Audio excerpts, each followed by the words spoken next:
आज की इस वीडियो में हम लोग डिस्कस करेंगे रेडिकल्स और रेडिकेंड्स को। इससे प्रीवियस वीडियो में हम लोगों ने डिस्कस किया था प्रॉपर्टीज को, properties of real number with respect to addition, with respect to multiplication.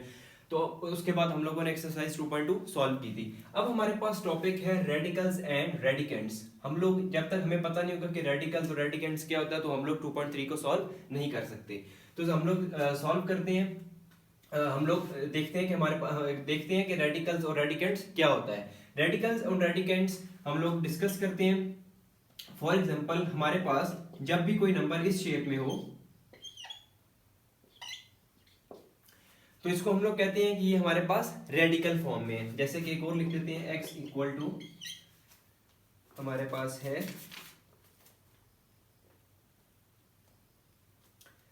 जैसे कि हमारे पास एक और नंबर है -8 और 5। तो जब भी कोई नंबर इस फॉर्म में लिखा गया हो तो हम लोग कहते हैं ये किस फॉर्म में लिखा गया है, रेडिकल फॉर्म में लिखा गया है। अब हमारे पास क्या है, हम लोगों ने बताना है कि रेडिकेंड क्या होता है, रेडिकेंड क्या चीज होती है और रेडिकल क्या होता है।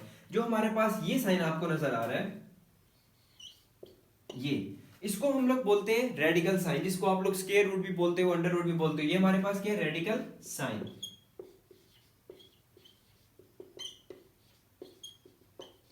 ये हमारे पास है रेडिकल साइन। और जो आपको ये जो पावर नजर आ रही है, जो n नजर आ रहा है, इसको हम लोग बोलते हैं एक्सपोनेंट, या फिर आप लोग इसको बोल सकते हो इंडेक्स ऑफ रेडिकल, एक्सपोनेंट या फिर इंडेक्स ऑफ रेडिकल। और जो आप लोग रेडिकल के अंदर जो आपको चीज नजर आ रही है, ये आपके पास है रियल नंबर। इसको आप लोग क्या बोलते हो, रेडिकल के अंदर जो भी चीज होती है उसको आप लोग बोलते हो रेडिकेंड। और फॉर एग्जांपल मैं यहां पे ए ही लिख देता हूं। ये हमारे पास यहां पे क्या है, ये हमारे पास है रेडिकेंड और बेस, रेडिकेंड भी बोल सकते हो और आप इसको बेस भी बोल सकते हो। तो ये हमें पता चल गया कि रेडिकल साइन क्या होता है, एक्सपोनेंट क्या होता है, एक्सपोनेंट क्या होता है, एक्सपोनेंट ऑफ रेडिकल और इंडेक्स ऑफ रेडिकल, उसके बाद रेडिकेंड और बेस। अब हम लोग डिस्कस करते हैं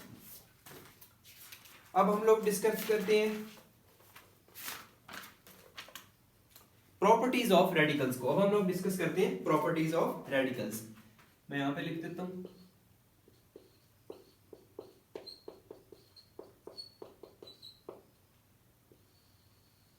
प्रॉपर्टीज ऑफ रेडिकल। तो इसकी फर्स्ट प्रॉपर्टी हमारे पास a और b रियल नंबर है, रियल नंबर है, मैंने यहां पे सिर्फ रियल लिख दिया। और n हमारे पास यहां पे क्या है, पॉजिटिव इंटीजर। मैं इसको यहां से रेज कर देता हूं।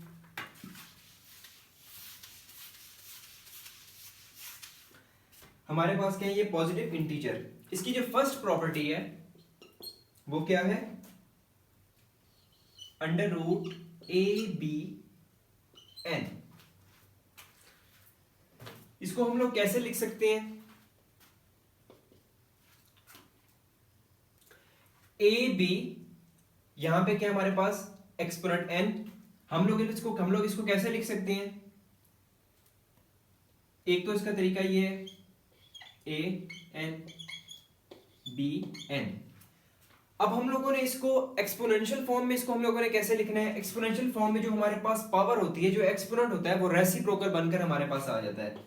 मतलब इसकी एक्सपोनेंशियल फॉर्म कैसे आएगी, a आ गया, जो n है ये हमारे पास रेसिप्रोकल होके हमारे पास क्या हो जाएगा 1/n। जो b है हमारे पास ये क्या बन जाएगा 1/n। ये इसकी आ गई, इसकी फर्स्ट प्रॉपर्टी ये होगी। सेकंड प्रॉपर्टी इसकी क्या है, हमारे पास सेकंड प्रॉपर्टी है हमारे पास a डिवाइडेड बाय b, और ये आ गया हमारे पास n। तो इसको मैं कैसे लिख सकता हूं, an डिवाइडेड बाय bn। इसको अगर मैं और आगे इजी कर दूं तो ये मैं ऐसे लिख सकता हूं a 1/n divided by b 1/n। इसको मैं ऐसे लिख सकता हूं, this is the second property. Third property क्या है हमारे पास,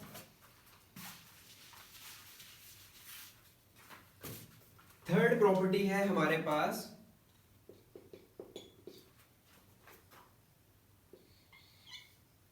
रेडिकल के अंदर रेडिकल है। जब हमारे पास रेडिकल के अंदर रेडिकल आ जाए तो हम उसको कैसे लिखते हैं? जो हमारे पास एक्सपोनेंट्स होते हैं हम लोग उनको मल्टीप्लाई कर देते हैं। याद रखिएगा कि जब भी रेडिकल के अंदर रेडिकल आ जाए तो हमारे पास जो वैल्यूज होती हैं, पावर्स होती हैं, एक्सपोनेंट, हम लोग उनको मल्टीप्लाई कर देते हैं। ये हमारे पास क्या बन गया? mn। इसको हम लोग ऐसे भी लिख सकते हैं a1/mn। एक्सपोनेंशियल फॉर्म में इसको हम लोग ऐसे लिखेंगे। अब हम लोग करते हैं इसकी फोर्थ और फिफ्थ प्रॉपर्टी को।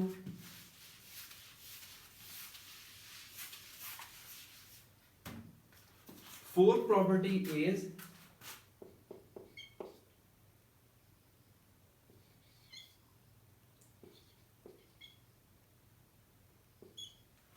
अब हमारे पास जितने भी हम लोगों ने पहले इसकी प्रॉपर्टीज की हैं उसमें रेडिकेंड की कोई पावर नहीं होती थी। अब यहां पे रेडिकेंड की भी पावर है, तो इसको हम लोग कैसे सॉल्व करेंगे? ये हमारे पास क्या बन जाएगा? a m, और ये हमारे पास ये हमारे पास क्या बन जाएगा? a m, और जो n है आपको पता है वो रेसिप्रोकल हो गया, यहाँ पे क्या आ जाएगा? 1/n। सही हो गया। तो ये हमारे पास क्या बन गया? a m/n। एक्सपोनेंशियल फॉर्म में इसको हम लोग कैसे लिखेंगे? a m/n, क्योंकि इसमें जो रेडिकेंड थी उसकी भी पावर थी, एक्सपोनेंट था। तो हमारे पास ये क्या बन गया? इसमें हमारे पास क्या था? रेडिकेंड की भी पावर थी, तो हमारे पास ये क्या बन गया? a m/n। ये हमारे पास इसकी फोर्थ प्रॉपर्टी। अब हमारे पास इसकी फिफ्थ प्रॉपर्टी क्या है?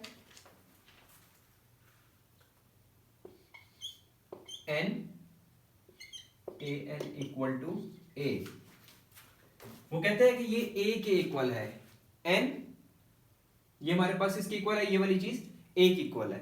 अब ये कैसे a के इक्वल है? अगर मैं इसको लिखूं एक्सपोनेंशियल फॉर्म में तो ये क्या बन जाएगा? a n, ये हमारे पास क्या बन जाएगा? रेसिप्रोकल होके 1/n। तो ये ऐसे है 1 into 1/n, 1 into 1/n, n से कैंसिल, आपके पास क्या बच गया? a। तो ये हमारे पास इसकी फिफ्थ प्रॉपर्टी भी आ गई, कर ली है। अब हम लोग स्टार्ट करते हैं एक्सरसाइज 2.3 का क्वेश्चन नंबर 1। क्वेश्चन नंबर 1 है हमारे पास, write each radial expression into exponential form and write each exponential form into radical expression. जो हमारे पास रेडिकल एक्सप्रेशन है ना, हम लोगों ने उनको एक्सपोनेंशियल फॉर्म में चेंज कर देना है, जो एक्सपोनेंशियल है हम लोगों ने उनको रेडिकल फॉर्म में चेंज कर देना है। तो फर्स्ट पार्ट है इसका, हमारे पास रेडिकल फॉर्म हमें दी गई है, हम लोगों ने इसको एक्सपोनेंशियल फॉर्म में कन्वर्ट करना है। तो हम लोग कैसे कन्वर्ट करेंगे? और ये हमारे पास जो एक्सपोनेंट है, जो हमारे पास इसका इंडेक्स है, ये हमारे पास क्या हो जाएगा? इसका रेसिप्रोकल बन जाएगा। फर्स्ट पार्ट हमारा सॉल्व हो गया। हम लोगों ने इसको सिंपलीफाई नहीं करना, जस्ट हम लोगों ने इसको कन्वर्ट कर देना। अगर रेडिकल में है तो एक्सपोनेंशियल में, एक्सपोनेंशियल है तो रेडिकल में। सेकंड पार्ट है इसका हमारे पास 2 3 1/5। तो अगर ये हमारे पास कौन सी फॉर्म है? हमारे पास एक्सपोनेंशियल फॉर्म है, मैंने इसको रेडिकल फॉर्म में चेंज कर देना है। तो मैं इसको हम कैसे लिख सकता हूँ रेडिकल फॉर्म में? आप लोगों के आसानी के लिए मैं इसको एक और स्टेप कर देता हूँ। ये इसको मैं यूं कर दूंगा 3 इंटू 1/5। सही हो गया। अब इसको मैं कर सकता हूँ, ये मेरे पास आ गया और ये मेरे पास आ गया 5। मैंने इसको चेंज कर दिया। मेरे पास जो 1/5 है ये यहाँ पे जाके क्या बन गया? इसकी पावर बन गई, एक्सपोनेंट बन गया। ठीक हो गया। अब हमारे पास थर्ड पार्ट क्या है? ये हमारे पास एक्सपोनेंशियल फॉर्म में, इसको मैंने रेडिकल फॉर्म में चेंज कर देना। तो ये क्या बन जाएगा? जो 1/3 है ये क्या बन जाएगा? यहाँ पे आके पावर बन गई, एक्सपोनेंट बन गया, और ये हमारे पास -7 आ गया। फोर्थ पार्ट है इसका, ये भी हमारे पास एक्सपोनेंशियल फॉर्म में, इसको हम लोगों ने रेडिकल फॉर्म में चेंज करना है। तो ये हमारे पास कैसे हो जाएगा? इसको मैं आप लोगों के स्टेप एक और आसानी के लिए एक और स्टेप कर देता हूँ, -2 इंटू 1/3। अब जो 1/3 वाली चीज है वो हमेशा याद रखना है कि वो पावर बन जाएगी, एक्सपोनेंट बन जाएगा। तो ये कैसे हो गया? ये हो गया y -2, और ये हमारे पास आ गया, ये हमारे पास आ गया 3। क्वेश्चन नंबर 1 के 4 पार्ट्स से हम लोगों ने 4 के 4 पार्ट सॉल्व कर लिए हैं। क्वेश्चन नंबर 2 देखते हैं हमारे पास। क्वेश्चन नंबर 2 क्या है? क्वेश्चन नंबर 1 के सारे पार्ट्स हमने सॉल्व कर लिए हैं। क्वेश्चन नंबर 2 सॉल्व करते हैं।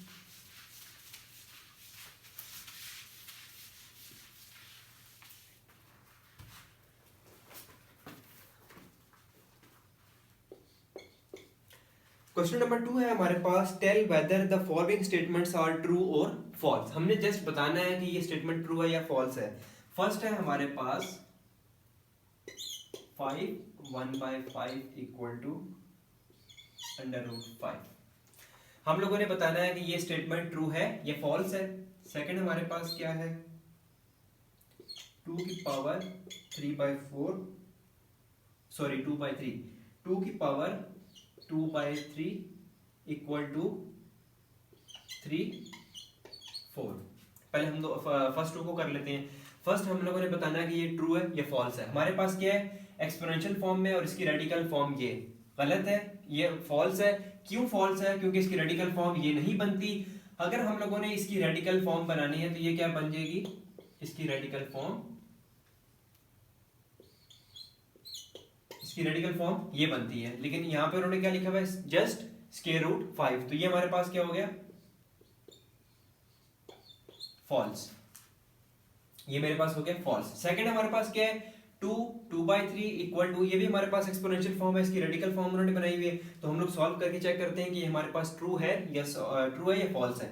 तो ये हमारे पास क्या बन गया, आप लोगों की आसानी के लिए मैं ये स्टेप कर देता हूँ, 2 × 1/3। मैंने बताया था कि जो भी 1/3 की फॉर्म में होगा वो एक्सपोनेंट जाके बन जाएगा। 2 यहाँ पे आ गया 3 और ये इसका स्क्वायर बन गया। तो ये क्या बन गया, 2 2 4 और यहाँ पे आ गया 3। आप लोग देख सकते हैं यही फॉर्म बिल्कुल बन रही है, रेडिकल फॉर्म। तो ये हमारे पास क्या है, ट्रू है।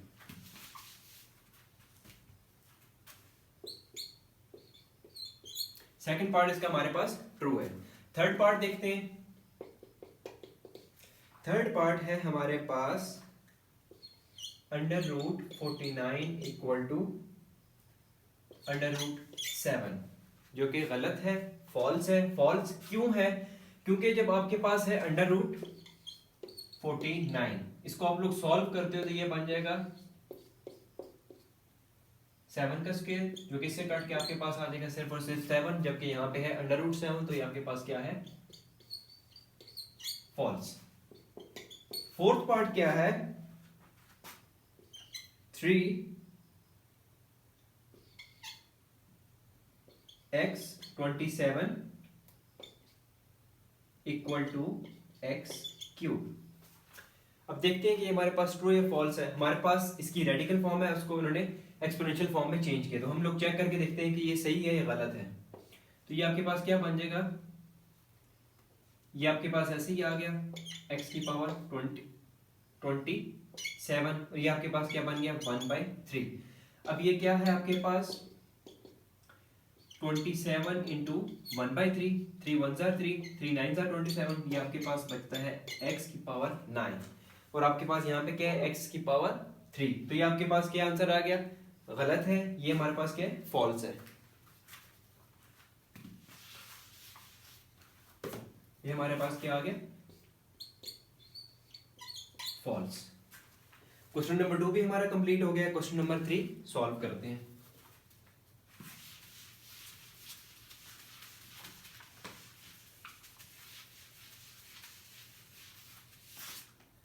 क्वेश्चन नंबर 3 है हमारे पास, simplify the following radical expression. जो हम लोगों ने फर्स्ट 2 क्वेश्चंस किए हैं उनमें हम लोगों ने सिंप्लीफाई कुछ नहीं करना था, जस्ट उनको चेंज कर देना था। अगर वो रेडिकल है तो उसको हम लोगों ने एक्सपोनेंशियल में चेंज कर दिया, और हम लोगों ने बताया कि ये ट्रू है या फॉल्स है। लेकिन क्वेश्चन नंबर 3 में हम लोगों ने इसको सिंप्लीफाई भी करना है। इसका फर्स्ट पार्ट है हमारे पास -125 और यहाँ पे हमारे पास 3। फर्स्ट पार्ट को हम लोग सॉल्व करते हैं। अब हम लोगों ने इसको सिंप्लीफाई करना है। -125 कैसे बनता है, -5 × -5 इक्वल टू -125। सही हो गया। 5 × 5 25, 25 × 5 125, और साइन माइनस का आ गया। तो हम लोग इसको ऐसे भी लिख सकते हैं, -5 की पावर 3, तब भी -125 ही आएगा। तो मैं इसको जब एक्सपोनेंशियल फॉर्म में चेंज करूंगा तो ये मेरे पास क्या बन जाएगा, -5 3 1/3। अब ये 3 इस 3 से कैंसिल, और आपके पास क्या आंसर आ गया, -5। फर्स्ट पार्ट का आपके पास आंसर आ गया -5। सेकंड पार्ट पे मूव करते हैं। सेकंड पार्ट है हमारे पास 32 4। अब 32 कैसे बनता है, 2 इंटू 2 इंटू 2 इंटू 2 इंटू 2, 2 की पावर 5 इक्वल टू 32, 2 की पावर 5 इक्वल टू 32। तो उसको मैं एक्सपोनेंशियल फॉर्म में मैं इसको कैसे लिखूंगा, 2 की पावर 5 और ये हमारे पास क्या आ जाएगा 1/4। अब इसको मैं अपनी आसानी के लिए और कर लेता हूँ, 2 की पावर 4 1/4 डॉट डॉट हम लोग किस लिए यूज करते हैं, मल्टीप्लीकेशन डॉट, और यहाँ पे हमारे पास क्या आ जाएगा 2 की पावर 4 यहाँ पे हो गया, पीछे 1 बच गया, 2 की पावर 1 लिखने की जरूरत नहीं, और यहाँ पे आ गया 1/4। या मैं आप लोगों की आसानी के लिए मैं इसी स्टेप में मतलब इसको मैं ऐसे भी लिख सकता हूँ, इक्वल टू 2 की पावर 4 डॉट टू 1/4। अब आप लोग इसको समझ गए होंगे, 2 की पावर 5 था, बेसिस सेम है, पावर ऐड होकर दोबारा 5 ही बन जाएगा, तो मैंने ये वाला स्टेप कर दिया आप लोगों की आसानी के लिए। 2 की पावर 4 डॉट 2 की पावर 1, ये आपके पास 5 बन गया। अब मैंने दोनों के साथ अलग अलग पावर को लिख दिया है, तो आप लोग देख सकते हैं ये क्या हो जाएगा, ये 4 इस 4 से कैंसिल, और ये आपके पास बच गया 2, और हम लोग इसको रेडिकल फॉर्म में चेंज कर दें तो ये क्या बन जाएगा, तो ये आपके पास आ गया 2 और यहाँ पे आ गया 4, आपके पास ये बन गया 2 4 2, सही हो गया। अब हम लोग इसके थर्ड पार्ट पे मूव करते हैं। थर्ड पार्ट क्या है हमारे पास, थर्ड पार्ट है हमारे पास 5 3/32। आप लोगों को पता है 2 की पावर 5 किसके इक्वल होता है, सबसे पहले मैं इसको चेंज करके लिख देता हूँ, मैं यूं करके लिख देता हूँ, इन दोनों को अलग अलग लिख देता हूँ। मैं इसको ऐसे भी तो लिख सकता हूँ ना, क्योंकि 5 जो है वो इस पूरे स्क्वायर रूट की पावर है ना, तो मैं इसको ऐसे भी लिख सकता हूँ। अब मैं इसको लिखता हूँ 5√3। अब हमें पता है कि 2 की पावर 5 32 होता है, तो मैं इसको ऐसे लिख देता हूँ 2 की पावर 5, और इसको मैंने साथ ही एक्सपोनेंशियल फॉर्म में चेंज कर दिया, तो ये 5 इस 5 से कैंसिल, ये आपके पास बच गया 5 3 और यहाँ पे आ गया 2। आप लोगों का थर्ड पार्ट भी सॉल्व हो गया। फोर्थ पार्ट पे मूव करते हैं, जो कि इस एक्सरसाइज का लास्ट क्वेश्चन का लास्ट पार्ट है। हमारे पास क्या है फोर्थ पार्ट, फोर्थ पार्ट है हमारे पास 3 -8/27। तो ये हमारे पास कैसे बनेगा, -8/27। -8 आप लोगों को पता है कैसे बनता है, -2 इंटू -2 इंटू -2, -2 इंटू -2 इंटू -2, मैं इसको ऐसे भी लिख सकता हूँ -2 की पावर 3, -2 की पावर 3 इक्वल टू 8। और 27 कैसे बनता है, 3 इंटू 3 इंटू 3, मतलब ऐसे भी लिख सकता हूँ 3 की पावर 3, 3 की पावर 3 इक्वल टू 27 बनता है। तो मैं इसको यूं लिख देता हूँ -2/3, पावर क्या बन जाती है इसकी, यहाँ पे बन जाएगी 3, -2/3 पावर मेरे पास क्या बन गई, यहाँ पे दोनों की पावर सेम है ना, तो मैं इसको सिर्फ 3 पे लिख सकता हूँ, और ये 3 यहाँ पे आके हमारे पास क्या हो जाएगा 1/3 बन गया, रेसिप्रोकल फॉर्म में चेंज हो जाएगा, ये 3 इस 3 से कट जाएगा, और मेरे पास क्या आंसर आ जाएगा -2/3। दोबारा बता देता हूँ, -8 किसके इक्वल होता है, -2 की पावर 3 के, 27 किसके इक्वल होता है 3 की पावर 3, 3 3 9, 9 3 27। तो मैंने इसको सेम एक्सपोनेंशियल फॉर्म में कैसे लिख दिया, -2/3 और पावर इनकी क्या बन गई 3, जो क्या बन जाएगा 2 की पावर 3 8, दोबारा वही आ जाएगा, तो मैंने ये सही लिखा। और ये जो हमारे पास एक्सपोनेंट है, ये जब यहाँ पे रेसिप्रोकल फॉर्म में चेंज हो जाएगा, तो मेरे पास इसका आंसर आ जाएगा -2/3। एक्सरसाइज 2.3 हमारी कंप्लीट हो चुकी है। अगर आप लोगों की कोई भी क्वेरी हो, आप लोगों का कोई भी क्वेश्चन हो, तो आप लोग कमेंट में जरूर पूछ सकते हैं। Thank you.